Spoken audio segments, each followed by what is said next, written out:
Bienvenidos a este nuevo canal, un pequeño proyecto para criticar y analizar un poco de todo, desde historia hasta política. Y sin más dilación, comencemos con lo que nos compete. AMLO, ¿la esperanza de México? Un cambio de régimen político. Pero antes de entrar a esta discusión tan escabrosa, pantanosa acerca del presidente de México, dado la polarización que se vive actualmente en el país, hay que ahondar un poco en la historia de este personaje. A mediados de la década de 1960, su familia se mudó a Villahermosa, la capital de Tabasco, donde instalaron una tienda. Ahí mismo cursa la secundaria y la preparatoria. A los 19 años se muda a la Ciudad de México para estudiar la licenciatura en Ciencias Políticas y Administración Pública en la Universidad Nacional Autónoma de México, entre el 73 al 76, y presenta su tesis casi 12 años después, en el 87, titulada Proceso de Formación del Estado Nacional en México, 1824 a 1867. Pero dejemos estos temas atrás, porque si no va a parecer un simple documental. Aquí lo que vamos a hablar es de su preocupación desde esta etapa temprana de su formación política hacia las clases menos favorecidas del espectro social mexicano. Los indígenas, las personas que ganaban el mínimo, los obreros pobres, las personas que vivían en los arrabales de las ciudades. Poco se habla comúnmente de la época de López Obrador en la corriente democrática, la facción del PRI, porque, mencionémoslo, López Obrador pertenecía al PRI, de la que después se seccionó esta pequeña parte junto con Cuauhtémoc Cárdenas para crear lo que posteriormente sería el PRD y competir en las elecciones del 88 contra Carlos Salinas de Gortari. Asimismo, López Obrador terminó siendo postulado para gobernador de Tabasco, renunció a su militancia priista, pero solamente obtuvo el 20% de los votos y perdió contra el candidato del PRI. Las irregularidades de esta reelección serán una constante para López Obrador durante toda su carrera política, lo que él siempre va a reivindicar, que el gobierno, en su afán de no perder el control político de sus plazas, tiende a hacer este tipo de acciones. Posteriormente, durante su jefatura de la Ciudad de México, se le acuñó este término de ser populista o paternalista debido a sus múltiples políticas sociales implementadas para ayudar a la población menos favorecida de la Ciudad de México. Este fue solo el inicio para una continua y constante confrontación con la derecha mexicana, protagonizada continuamente por Vicente Fox y posteriormente por Felipe Calderón durante las elecciones del 2006. Fue justamente en estas elecciones del 2006 cuando, después de perder por una cantidad bastante baja de votos en contra de Felipe Calderón, López Obrador llevó a cabo acciones bastante criticadas en la Ciudad de México, tales como cerrar Paseo de la Reforma o nombrarse a sí mismo como el presidente legítimo del país en un acto en el Zócalo, y le forjó el estigma de mal perdedor. Desde el 2006 hasta el 2018, que fue el culmen de su campaña política, López Obrador se dedicó a crear oposición, a crear una división entre la sociedad mexicana para poder reivindicar la mayoría de sus actos de campaña y sus promesas de la misma. Esto aunado a la baja popularidad de los siguientes dos presidentes, Felipe Calderón y Enrique Peña Nieto, debido a sus errores durante sus administraciones, como la fallida guerra contra el narcotráfico y los problemas económicos surgidos durante el mandato de Enrique Peña Nieto, enfocó a la población a pensar que el cambio siempre estuvo ahí, pero no lo quisieron escoger, que el cambio era Andrés. Ese fue el mensaje que se arraigó en la mente de los mexicanos durante 12 años. Ahora hablemos de AMLO y su gestión, de lo que ha hecho y de lo que no ha hecho, pero sin dejar de ser parcial, porque ni todo lo ha hecho bien, ni todo lo ha hecho mal, como nos han querido hacer creer los medios de comunicación y algunas personas en las redes sociales. Comencemos con la parte de lo que ha hecho bien. El primer punto que podemos tocar son las becas a los estudiantes. Invertir en la educación siempre es un ganar-ganar para México. Una población más educada es siempre una mejor población, una población más consciente, una población crítica, una población que no se queda con lo que le dicen, una población que investiga. Siempre es una victoria invertir en la educación del país, porque es una inversión a futuro, es completamente beneficiosa para el país. Continuamos con la reducción de impuestos. Reducir los impuestos también siempre es bueno para el consumidor. Una persona que tiene que pagarle menos impuestos al país es una persona que tiene más dinero para satisfacer sus necesidades básicas, lo que, aunado a un aumento del salario mínimo histórico, hace que el salario se recupere un poco de la pérdida de poder adquisitivo que había estado teniendo de los últimos 30 años. Esto es completamente bueno. Siempre será mejor para el país que la población gane más dinero por su trabajo. Continuando en esta línea, podemos hablar de la autonomía energética. ¿Por qué de la autonomía energética?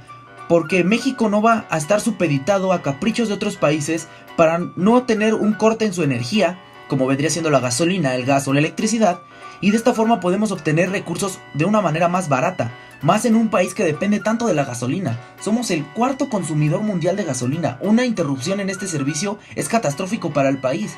Y lo podemos observar actualmente con la falta de combustible en la zona centro del país. Es horrible, la gente no puede hacer nada. Todo se mueve a base de gasolina, a base de automóviles.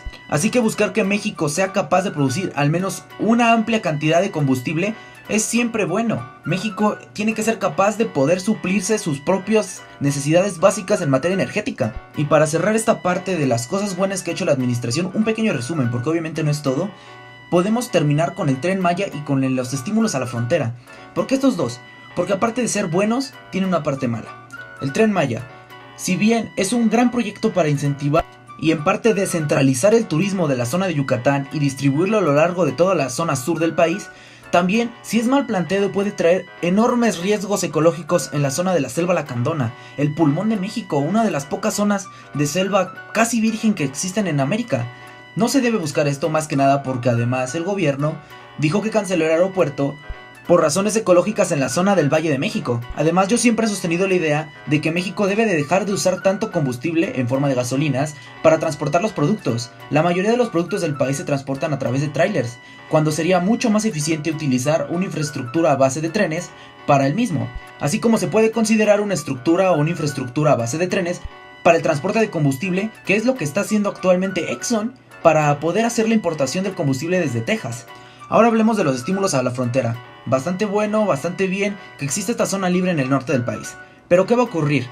Podríamos experimentar un éxodo de las empresas del sur del país, del centro del país, del Bajío, que quieran aprovecharse de estos estímulos fiscales para mudar sus operaciones al norte del país, provocando que lo que se había venido experimentando los últimos años, que era un traslado de empresas del norte hacia la zona centro y sur del país, se revierta y ahora comencemos a ver este traslado de empresas del sur hacia el norte, dejando cierta cantidad de personas desempleadas en la parte sur del país y aumentando el dinamismo de la zona norte del mismo. Ya hablamos de las cosas que ha hecho bien el gobierno, un pequeño resumen general, no se puede abarcar todo, y ahora hablemos de las cosas que ha hecho mal. Principalmente, y yo lo considero un gran error del gobierno actual, es no haberse desligado de esta base priista que está enraizada a lo largo de todo Morena. Todos sabemos que una gran cantidad de personalidades del PRI se mudaron, se fueron completamente, huyeron del PRI viendo la catástrofe, la debacle, y se unieron a Morena buscando, quién sabe, probablemente cobijo, arropo debajo de la figura de AMLO para ver si podían obtener algunos beneficios políticos y algunas candidaturas, algunas diputaciones plurinominales aunque fuera, y poder mantenerse vivos en este ambiente político. Pero no puedes proclamar, pelear contra corrupción, contra la mafia del poder como la llamas, y arropar a los miembros más corruptos de la política mexicana en tu partido. Asimismo, no haber juzgado a nadie ni a exfuncionarios de gobiernos pasados por cargos de corrupción. Es increíble poder dejar a estas personas libres cuando estás diciendo que quieres eliminar la corrupción. Tienes que eliminarla desde atrás. Estas personas siguen teniendo contactos dentro del gobierno, así que probablemente traten de conseguir mantener estas redes de corrupción y en lo que pudo haber sido la jugada maestra de este gobierno para consagrarse como un gran combatiente en contra de la corrupción, y no hicieron nada, lo dejaron ser. Simplemente dijeron, no queremos hacer un conflicto. Amigo, tienes que hacer un conflicto. Son personas que le estuvieron robando al pueblo, a las personas. Esto está horrible. No está bien dejar este tipo de gente libre. No lo merecen, no deberían estar libres. Es tu proclama, hazla seguir. Hazla que se cumpla completamente. Ahora pasamos a las consultas populares y al aeropuerto. ¿Por qué estuvo mal cancelar el aeropuerto? Son inversiones que ya estaban aseguradas, deuda que ya estaba comprada.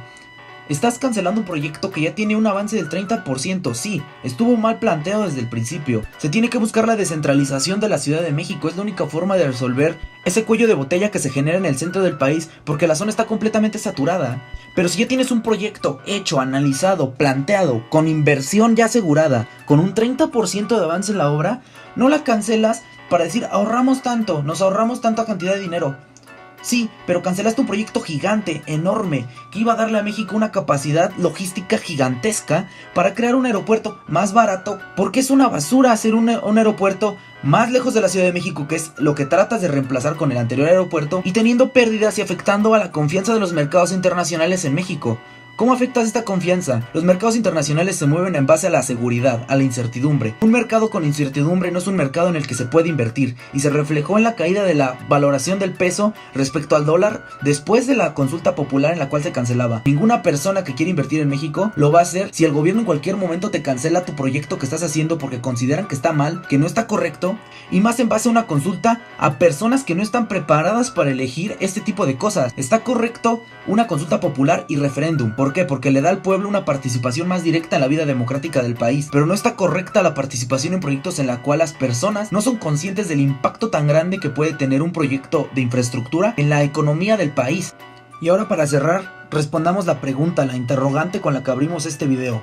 ¿AMLO es la esperanza de México? No, ningún político, ningún sistema económico, ninguna persona individual es la esperanza de México, porque la esperanza de México, aunque suene cliché, aunque suene tonto, es cada mexicano. Sí, ese mexicano que le da mordida al policía porque no quiere pagar la multa, porque no siguió las reglas. Ese mexicano que le molesta no seguir las leyes, que no las sigue porque dice que son tonterías. También es ese mexicano que se queda con las cosas que le dicen, con las cosas que le inventan los medios, con las cosas que otras personas le comentan. Investiga, amigo, sé crítico, fórmate una opinión, deja de juzgar a los demás por lo que piensan, porque no creen las cosas como las crees tú. Deja de ofender a las personas que son diferentes a ti, acéptalos a todos por igual.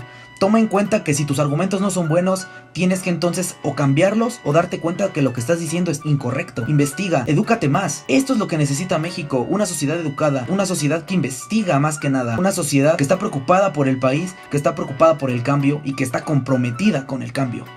Y recuerden siempre cuestionarse todo. Plus Ultra.